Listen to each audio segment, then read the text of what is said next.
오늘 수업은 붉은 고기 덩어리가 행복해서 무엇하겠는가?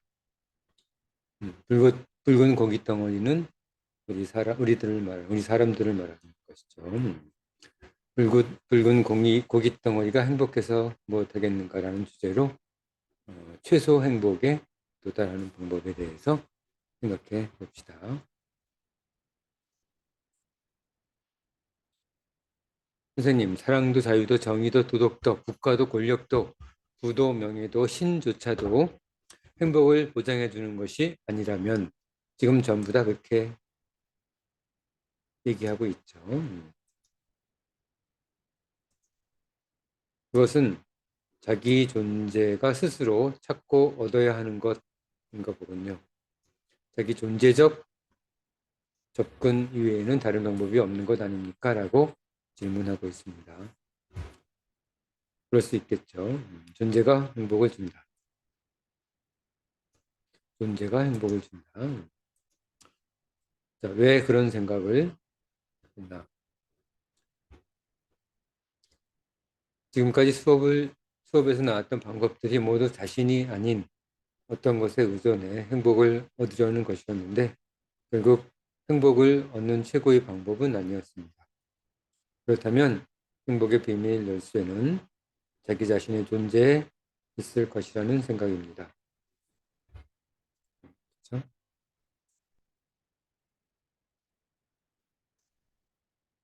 이런 이유로 행복은 다른 것에 의존하는 것이 아니라 자신의 존재로부터 분출하는 것이라고 학생이 생각했습니다. 그럴듯하죠? 그런데 그 존재를 파악하는 것이 쉽지가 않겠죠. 자네는 존재가 뭐라고 생각하나?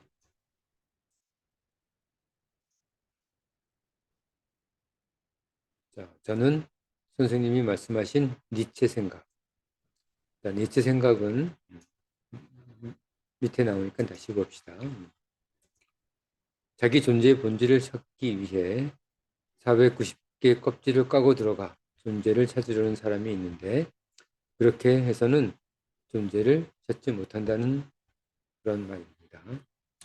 니체의 반시대적 고찰에서 나온 이야기죠. 학생이 이렇게 말합니다. 자신의 필체, 좋아하는 책, 관심 분야, 친구 관계, 싫어하는 사람, 기억하고 있는 것, 망각한 것, 새롭게 시작하는 것, 매혹한 것, 자신을 매혹한 것, 내가 사랑한 것, 즐거워한 일, 즐거워했던 일, 이런 것들이 모두 자신을 드러내는 존재라는 거죠. 그래서 자기 존재를 힘들게 찾는 것이 아니라 이미 다 드러난 것, 이미 다 알고 있는 것, 이런 것들의 총합이 바로 자신의 존재라는 겁니다. 존재를 따로 찾을 필요가 없다는 것이죠. 자, 니체의 이야기입니다. 훌륭한 생각 아닌가? 훌륭한 생각 아닌가? 자네 생각도 그렇다는 말이지. 그렇다고 합니다. 그럼 그런 존재로 어떻게 행복을 찾아 나가겠나? 그럼 존재로 어떻게 행복을 찾아 나갈 것인가?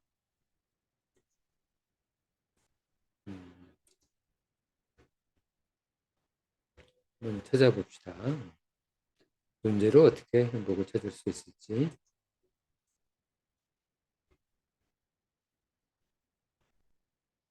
그렇게 드러난 나 자신을 내 존재로 생각하고 그 존재가 원하는 것, 즐거워하는 것을 위해 살아가는 것. 이것이 행복을 찾아 나서는 길 아닌가 생각합니다. 그렇겠죠. 존재라고 한다면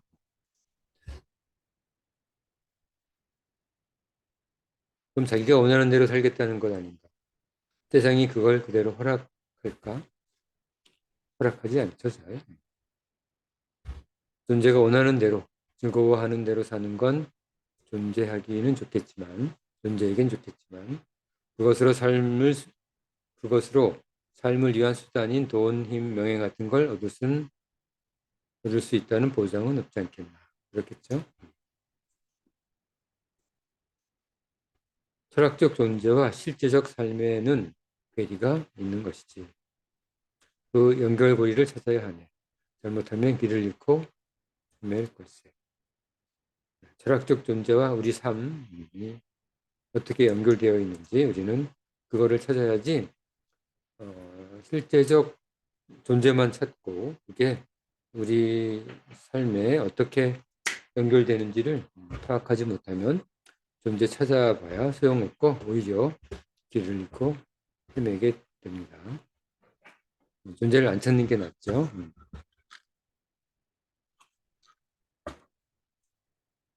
숲속에서 길을 잃지 않기 위해서는 두려워하지 말고 숲에 익숙해지고 친밀해져야 하네. 길을 잃었을 때는 두려워하지 말고 천천히 친밀해져야 합니다. 그러면 숲이 스스로 길을 안내할 것에 멈추어 천천히 보아야지. 삶을 멈추고 천천히 보아야지만 우린 길을 잃지 않을 수 있습니다. 자신의 존재가 삶에서 헤매지 않도록 우선 멈추어 세상을 잘 관찰해야 한다는 말이군요. 네, 그렇습니다. 실제 현재 존재에서 행복을 찾으려면 현실 세계와 철학적, 가치적 존재, 형이상학적 존재를 연결시키려면 멈추어서 세상을 잘 관찰해야 합니다.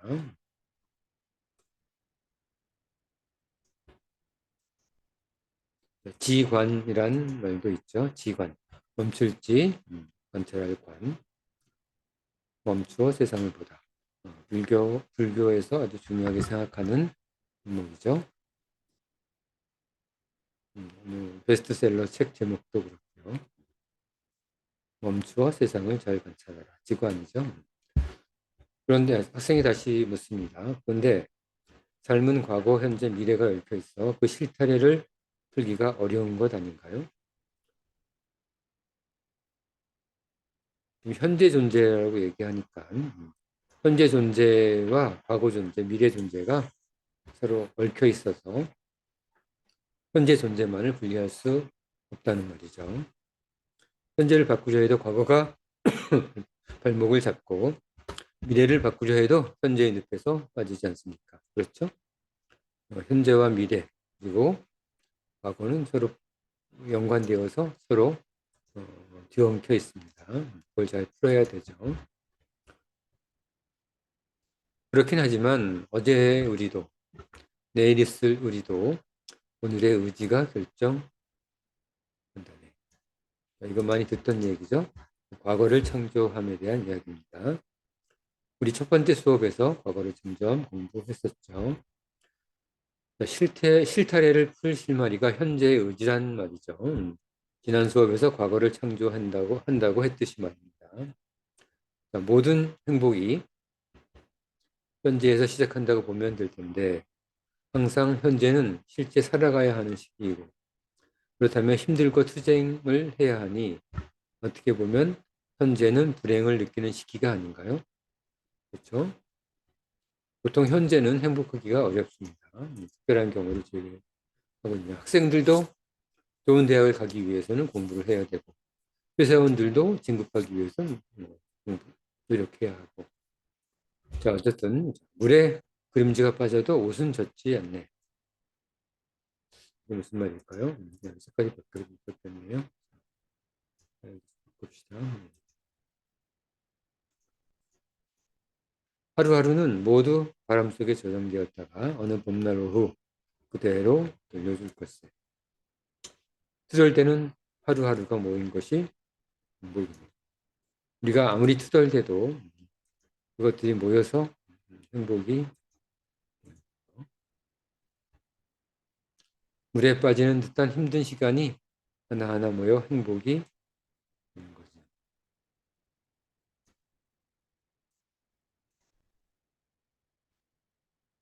자, 투덜리지만 그게 행복이라는 건가요? 힘들지만 다른 사람들보다 앞서가야 행복에 먼저 다다를 수 있을 테니까요. 행복이 노력하는 소수에게만 돌아가는 경우도 있을 테니 말이죠.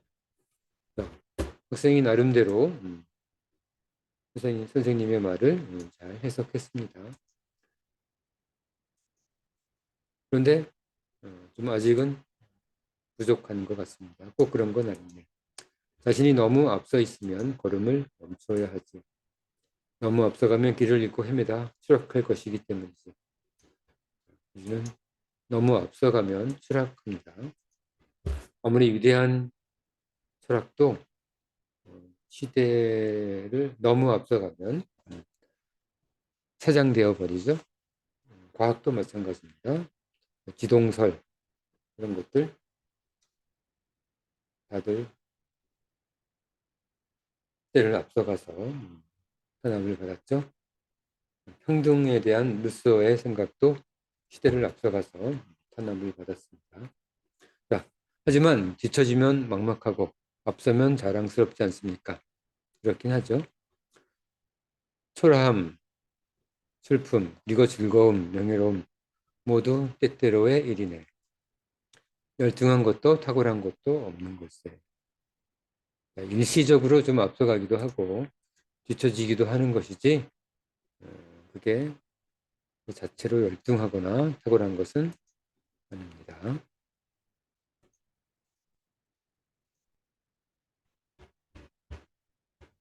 조금 뒤처져도 상관없다는 말인가요? 너무 뒤처지지도 너무 앞서가지도 말아야지. 행복할 수가 있기 위해서는, 행복하기 위해서는요. 너무 자기 존재를 너무 드러내지 말고 그렇다고 너무 초라하게 만들지도 말게. 자기 존재를 너무 드러내지도 말고 너무 초라하게 만들지도 말고. 하지만 선생님, 그렇게 아무것도 드러내지 않고 살면 어떤 것도 손해줄 수 없을 텐데 그렇게 해서 과연 행복을 얻을 수 있을까요? 자, 노학자가 또 다른 이야기를 합니다. 달을 물속에서 아무리 건져도 소용없고 거울을 손으로 아무리 더듬어도 소용없고 행복을 밖에서 아무리 찾아 헤매도 소용없네. 무슨 선문답 하듯이 이야기를 합니다. 네, 그게 무슨 말인가 하고 학생이 의문을 가지죠.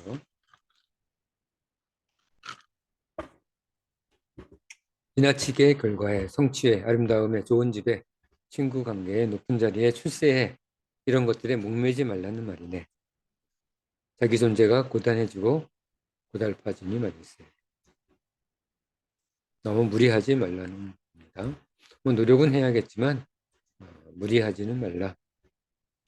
조금 알 것 같기는 합니다. 존재가 행복한 게 중요하지 성취와 결과가 중요한 게 아니라는 말이죠.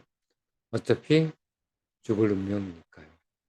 자, 학생이 잘 성찰했습니다. 존재가 중요한 거지 성취와 결과가 행복에 중요한 게 아니라는 거죠. 근데 사람의 이됨을 판단하는 기준은 그가 만든 성취와 결과에 있지 않습니까?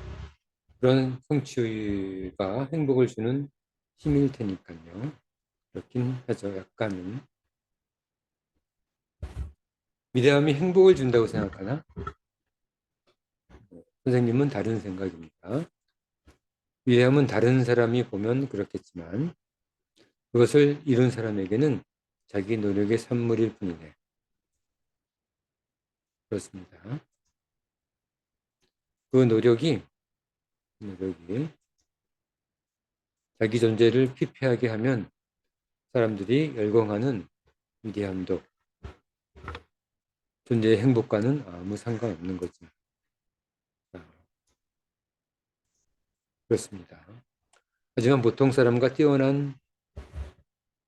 다른 뛰어난 자신을 드러내는 것은 그것만으로도 행복할 것 같은 생각이 들기도 합니다. 뛰어난 자신, 탁월한 자신이 드러나면 좀 우쭐하며 행복할 수도 있다는 생각인 것 같습니다. 자, 선생님은 사람의 우열은 없다네. 있다면 두 그루 소나무 차이 같은 것이지. 두 그루의 소나무 차이. 두 그루의 소나무가 아무리 자기가 잘났다고 머리를 내밀어도 사람 눈에는 둘 다 소나무일 뿐이죠. 사람들이 아무리 잘났다고 자기 자신을 내세워도 신의 눈, 우주의 눈에서는 한 그루 사람이 보는 두 그루의 소나무와 다르지 않습니다.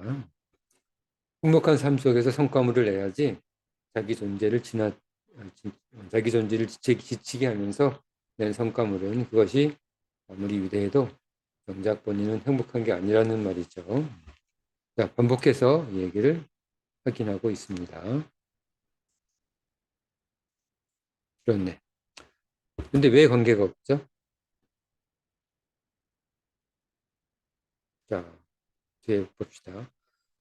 중력이 작용하지 않으면 무게는 의미를 잃지. 그렇죠.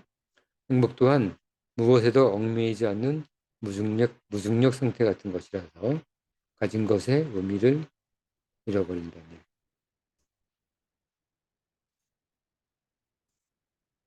행복은 무중력 상태. 가진 것, 결과물, 위대함. 어쨌든 이런 모든 성취물은 행복과 연결고리가 별로 없다는 말이군요. 전혀 없진 않겠지만, 글쎄, 이런 것이 있으면 좋겠죠. 하지만 없다고 행복하지 않은 것은 아니라고 합니다. 자, 행복을 주는 말이기도 하지만 동시에 사람을 무력하고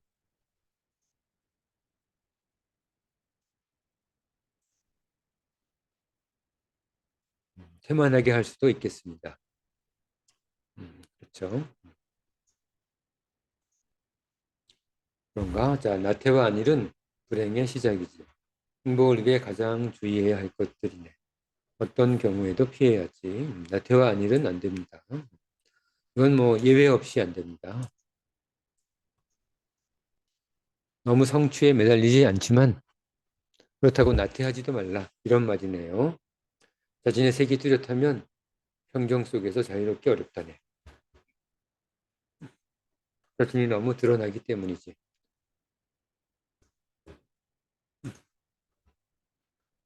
그건 알겠습니다.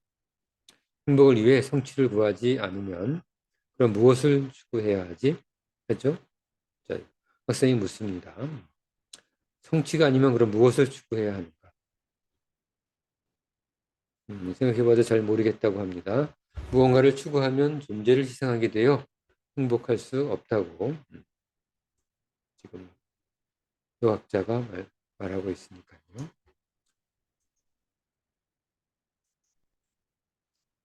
자, 오래된 바람이 노학자 선생님이 말합니다. 오래된 바람이 기억하는 것은 그가 강자인지 약자인지가 아니라 그의 선한 미소라고 합니다.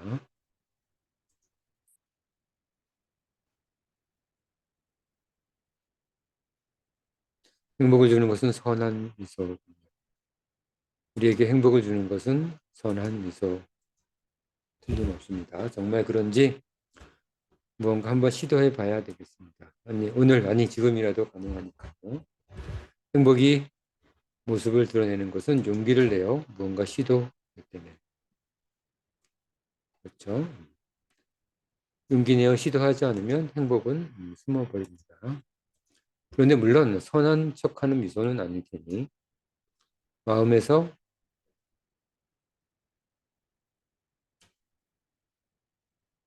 우러나는 선한 미소가 필요할 텐데 사실 그것도 그렇게 간단하게 쉬운 일은 아니군요. 그렇죠? 마음에서 우러나는 선한 미소가 쉬운 일은 아니죠. 행복이 쉽지 않다는 건 잘 알고 있지 않나.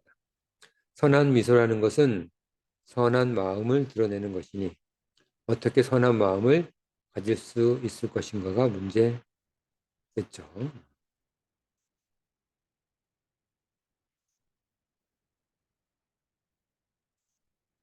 어떻게 해야 선해겠습니까?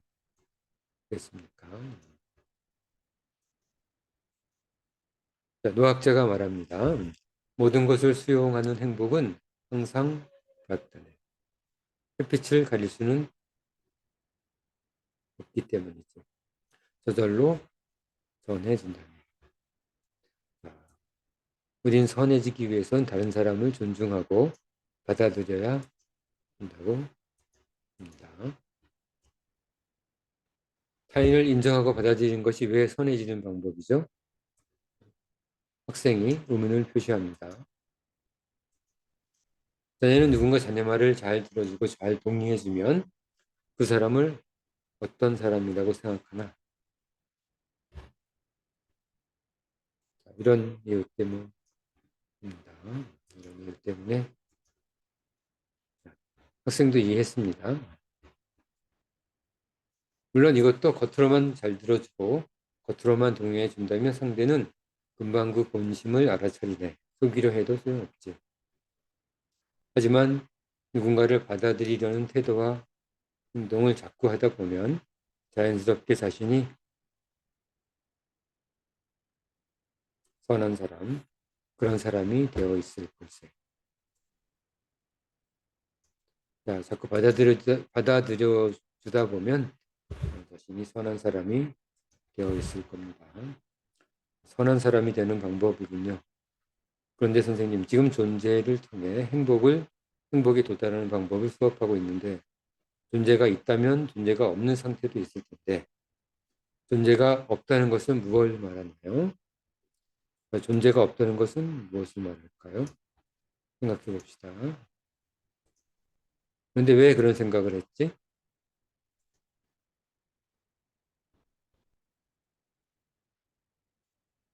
존재가 행복을 주는 것이라면 존재가 없는 상태는 행복과 멀어지게 될 것이기 때문입니다. 따라서 그걸 피할 필요가 있을 거라고 생각했습니다. 그렇죠? 논리적 생각입니다. 존재가 없는 상태가 가능한가요? 죽은 그런 거 말고요. 존재가 없는 상태가 가능할까? 생각해 봅시다. 존재가 분명히 있는데도 존재가 없는 상태를 말하는 건가? 역설 같지만 그렇습니다. 그렇다면 존재가 없다는 것은 육체가 없다는 것이 아니라 정신적 면에서 무언가 공백이 생기는 것 아니겠나? 그렇겠죠?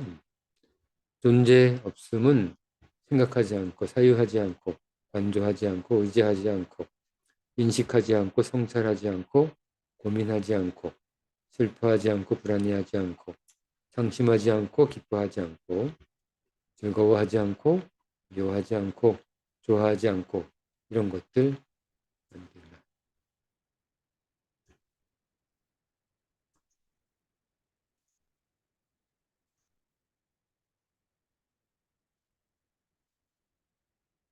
그런 정신적 공백 상태에서 행복을 느낄 수 있을까요? 자네 생각은 어떤가? 언뜻 보기에는 행복과 전혀 관계없을 것 같았는데 몇 번이고 생각할수록 무언가 무심의 상태, 그를 넘어 평온의 상태로 이끌어질 것 같은 생각이 들기도 합니다. 평온이 행복과 어떻게 연결될지는 잘 모르겠습니다만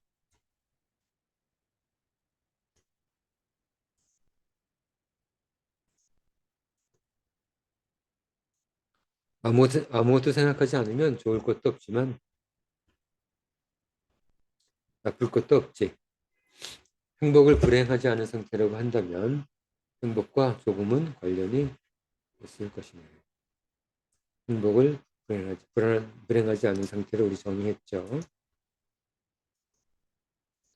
그럼 이 존재 없음도 일종의 존재인가요? 자, 존재 없음도 일종의 존재 생각해 봅시다. 존재 없음은 존재 있음의 대립체가 아니라 존재 있음이 그 좌표축의 기점, 출발점 상태로 줄어드는 것을 말하네. 좌표축의 원점이 되겠죠. 마이너스가 아니라 원점을 말하고 있습니다. 그렇겠군요. 반대편 대립 존재가 아니라 아무것도 없는 상태니까요. 그렇죠? 이는 무의 상태라고 말할 수도 있겠지. 무의 상태. 무는 있음의 대립체가 아니라 있음과 없음의 무심할 때 나타나는 새로운 중간체다. 중간체네. 무심에서 탄생하는 행복의 한 조건이지. 자, 무 속에서 행복이 있을 수 있다고 선생님이 말하고 있습니다. 단지 한 가지 조건일 뿐이군요. 그렇죠? 행복의 한 조건, 무도 행복의 한 조건이라고 얘기하고 있습니다. 단지 한 가지 조건일 뿐, 행복으로 가는 길은 무수하니까. 학생이 또 이렇게 말합니다. 선생님, 존재가 그래도 행복으로 가는 길을 조금은 안내하는 것 같습니다. 그렇죠? 그럴 겁니다. 그렇지 않겠나? 자기 자신의 본질을 통한 행복이니 말일세. 존재의 또 다른 특성은 원인에 따라 결과가 나타난다는 것이라고 합니다. 것이라고 생각하죠. 그러니까 원인이 추워진 것. 그래서 물이 얼고 뜨거워지면 물이 끓고 나트륨과 염소가 만나면 소금이 되고 염화나트륨이죠. 또 표면 장력을 올리면 물이 뭉쳐 오르는 것처럼 있어요. 연꽃잎과 같은 것이죠. 잘 보았네. 우리 존재는 철저히 인과에 따라 움직이지. 우주의 원리라고 할 수 있는.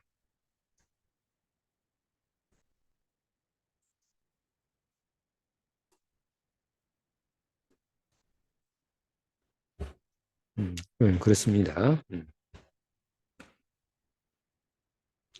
자, 그렇다면 그 인과가 행복과 어떤 관계가 있죠? 자, 그 인과와 행복의 관계에 대해서 생각해 봅시다. 인과와 행복의 관계. 사람이 원인과 결과의 끝없는 쳇바퀴를 볼 수 있으면 초조함에서 벗어나 조금은 행복할 수 있지 않겠나.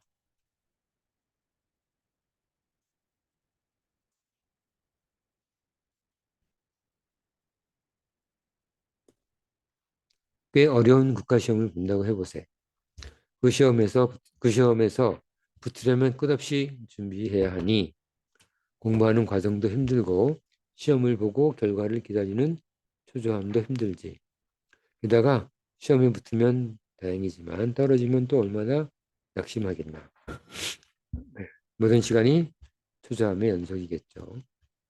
그런데 시험의 평가 방법이 수험생이 앉아 공부하는 의지와 머리에 전자장치를 부착해서 일정 시간 이상 집중해 공부한 사람이면 모두 합격시켜준다고 치세요.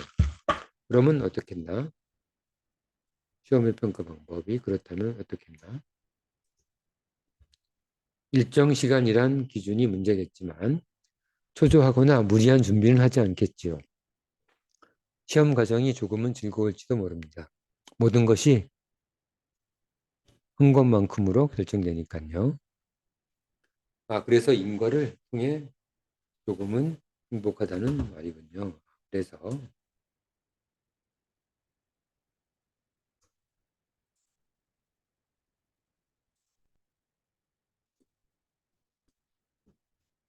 현실에서는 항상 인과의 법칙대로 움직이지는 않습니까?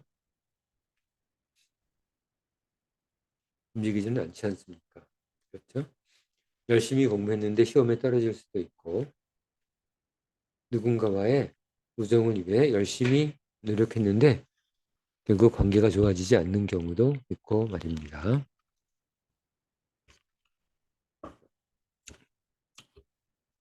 뭐 남녀 관계도 그렇지만요.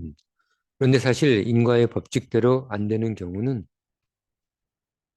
숨겨진 다른 원인이 작용해서 그런 건지도 모르네. 그 숨겨진 원인까지 파악해서 준비해야 인과의 법칙이 성공하는데 말일세. 그렇겠죠.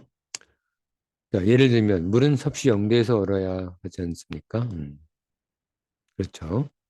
그런데 섭씨 0도에서 얼지 않았다고 하세요. 그럼 인과론에서 벗어나지 않습니다. 그렇겠죠. 그런데 그 물에 소금이 녹아 있었던 거지. 소금의 영향으로 어느 점 내림 현상이 일어나 섭씨 0도에서 얼지 않았던 거예요. 그렇죠? 이런 원인이 다 있는 거죠. 그게 숨겨진 원인이란 말씀이군요.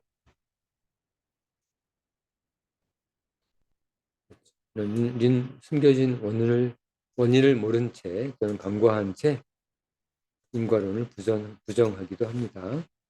이처럼 세상의 인과 현상을 꿰뚫으면 마음 편해질 수 있는데, 하지만 사람이 그 모든 숨겨진 원인까지 어떻게 할 수 있겠습니까? 그럴 수도 있습니다. 해답을 찾아야지. 해답을 찾기 위한 첫걸음은 틀림을 찾아 인정하고 그것을 제외하는 것이지. 그러면 어디선가 답이 보인다네. 조금 하나씩 제외해 나가면 답이 보인다고 합니다. 그렇게 말씀하셔도 어떤 사람이 과연 자기 잘못을 인정하고 다시 원인을 찾으려 할지 의문입니다. 사람은 자기 잘못을 인정하려 하지 않을 뿐더러 자신이 잘못했다는 것 자체도 모르는 경우가 많으니까요. 그렇죠? 벌써 여러 번 말했지만 그래서 행복을 손에 넣기가 어려운 것 아닌가.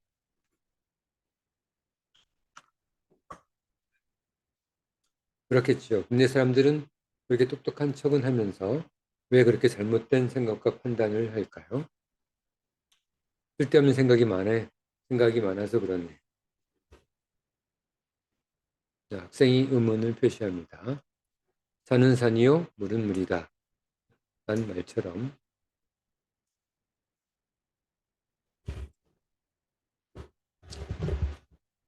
세상을 있는 그대로 보지 않으면 장님이 생각하는 붉은 장미처럼 진실에서 벗어날 것이네. 쓸데없는 상상은 하지 말아야지. 이것도 행복의 한 조건이네.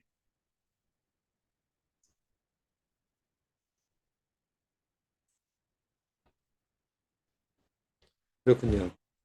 근데 선생님, 세상을 있는 그대로 사는 산으로 물은 물로 보는 방법이 있나요? 자, 성철 스님의 생각대로 어떻게 살 수 있는지 그 방법을 묻습니다. 학생이. 자, 노학자 선생님이 어떻게 답할까요?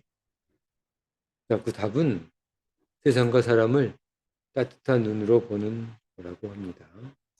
세상과 사람을 따뜻한 눈으로 보는 것이 물은 물이요, 산은 산이로다라는 철학을 이해하면서 사는 것이라고 합니다.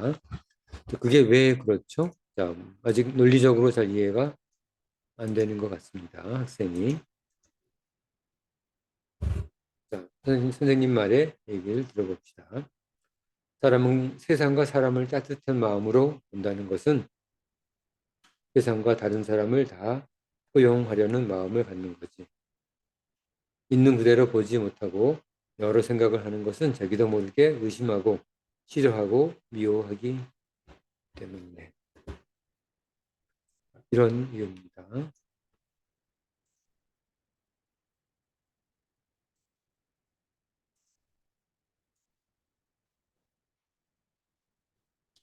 자, 학생이 이해했습니다. 노학자, 진실은 따뜻하네. 누군가의 말이 차갑다면 그것은 진실이 아니지. 진리가 아닙니다. 따뜻한 정다움은 행복을 줄 것세. 그렇습니다. 따뜻한 정다움이 최소 행복에 도달하는 방법이군요.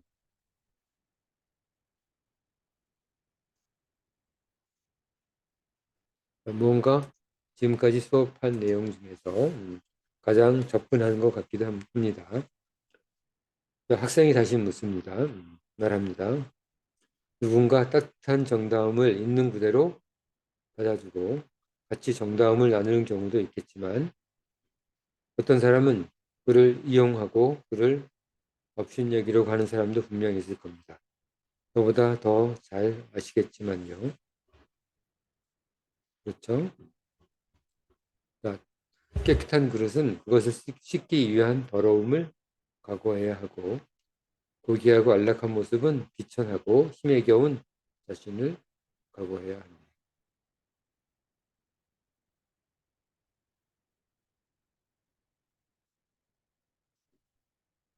쉬운 일은 아니죠. 세상에 쉬운 일이 없다는 것은 변함없는 진리. 세상에 쉬운 일은 없습니다. 선생님의 수업 내용은 지금까지의 다른 행복을 위한 생각이나 철학과는 조금 다른 것 같습니다.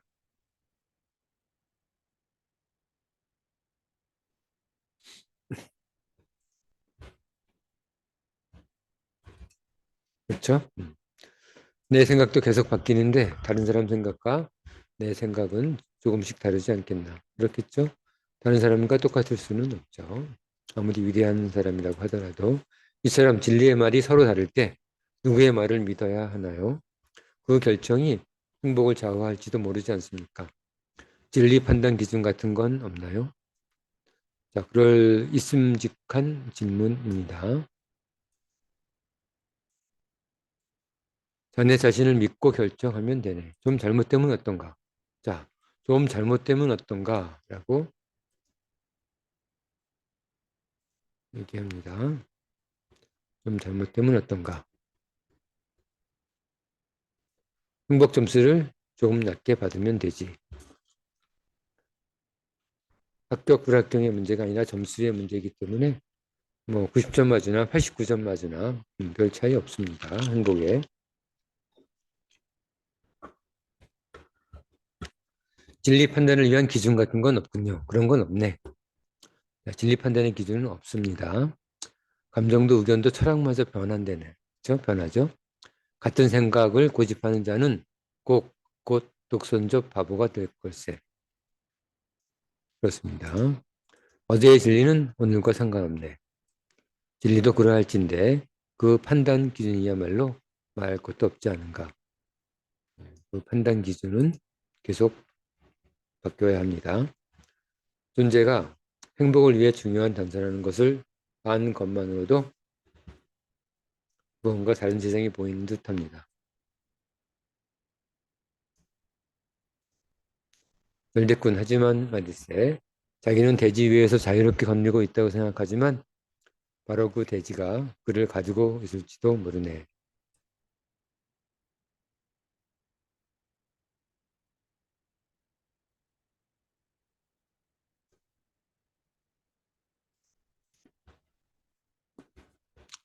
존재를 이차원 평면의 대지로 생각하면 그 속에 갇힐 수도 있다는 말일세.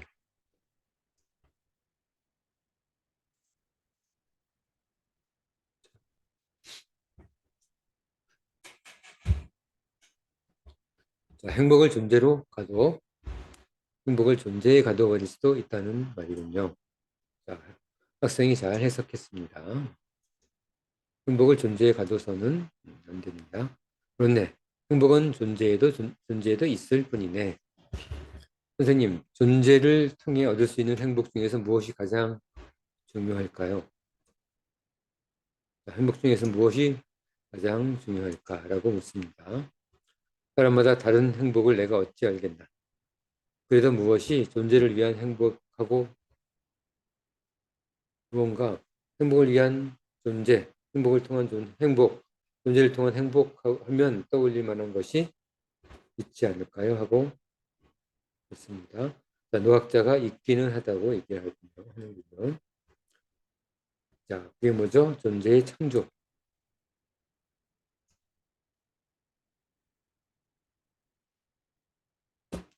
네, 존재의 창조라고. 자, 노학자가 다시 이렇게 합니다. 다정한 친구, 존경스러운 스승, 고마운 부모, 사랑스러운 아이, 정다운 사람, 선한 이후, 설렘의 첫잔, 부드러운 비, 즐거운 바람. 이처럼 수식어가 붙은 존재는 자네가 직접 만드는 것이네.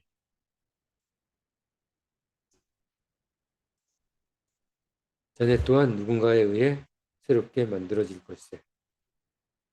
삶은 놀라운 존재 창조의 연속이지. 이는 신적 행복이네.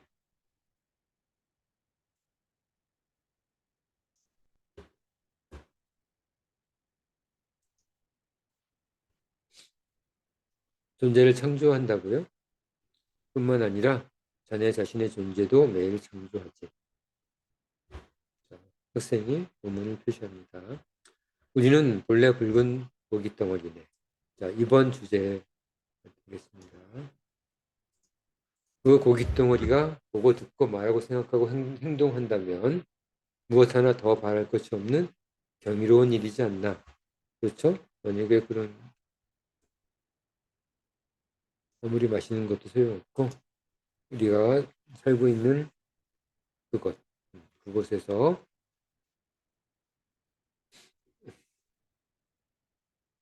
터지면 됩니다. 나머지 차이는 별것 아니지. 죽음을 앞둔 자는 그 행복을 잘 알고 있다. 죽음에 가까워야 겨우 부딪혀 알기 시작합니다. 뭔가 알듯말듯합니다. 붉은 고깃 덩어리 주제에 우리 일 대부분은 그럴듯한 나를 위한 것이지. 어처구니 없지 않나.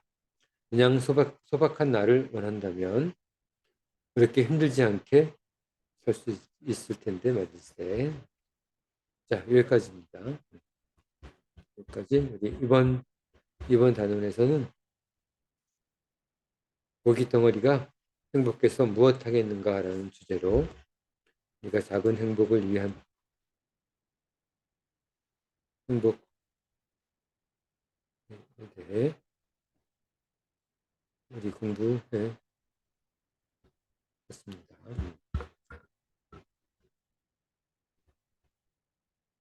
자, 붉은 고기 덩어리가 행복해서 무엇 하겠는가?